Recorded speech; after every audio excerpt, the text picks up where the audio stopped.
Starting with the first stanza, first line of this poem, world is what you swim in or dance, it is simple.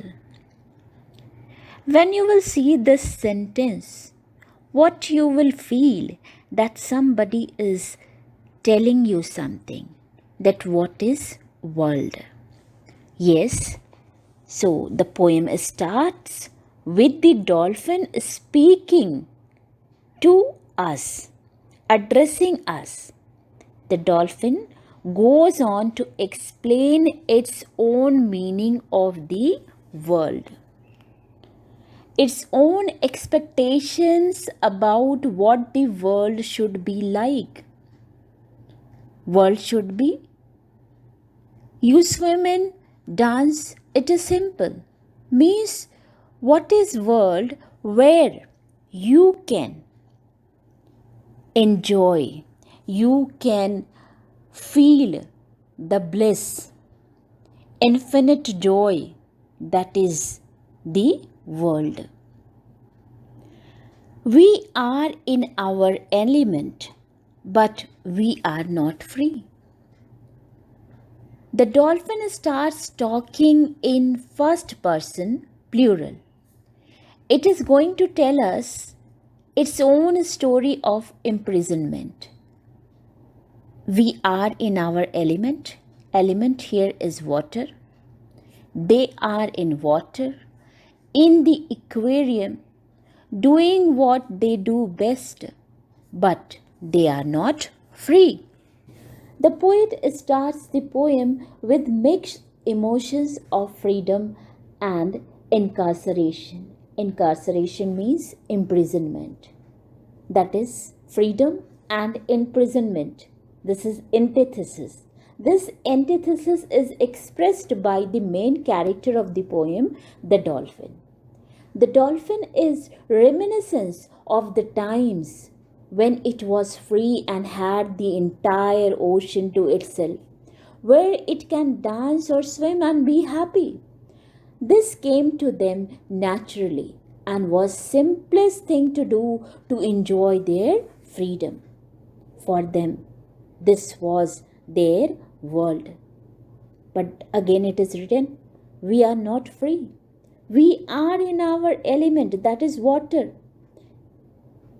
But we are in captivity. Our actions are now limited to the confines of the space. Outside this world, you cannot breathe for long. The dolphin is sad and helpless as it will not be able to survive outside this space.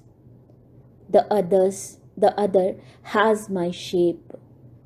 The other's movement forms my thoughts and also mine. It sees other dolphins moving around in the space. The dolphin thinks and acts in accordance with the movement of other dolphin. It learns from its partner how to act according to the order of the man, like jumping through hoops. And they learn means she, that the dolphin who is addressing us, she learns from her partner and partners learns from her. They learn from each other and they feel for each other. They feel the anguish of losing their freedom. There is a man and there are hopes. There is a constant flowing guilt. There is a man signifies that dolphins are enslaved and are expected to perform tricks in the pool with hoops like in a circus. There is a constant flowing guilt. Who is guilty or who feels guilty? The dolphins or the humans? The human have reason to feel guilt but the mere fact that they confine and train the dolphins suggests that they do not guilty. The dolphins, on the other hand, have no reason to feel guilty. Here, element of mystery used by Duffy. Dolphins face a continuous prick which condemns their fear to revolt, fear to stand against erring authority, fear to seek freedom from the clutches of the cruel, insensitive, and cold blooded man. That is why they feel guilty.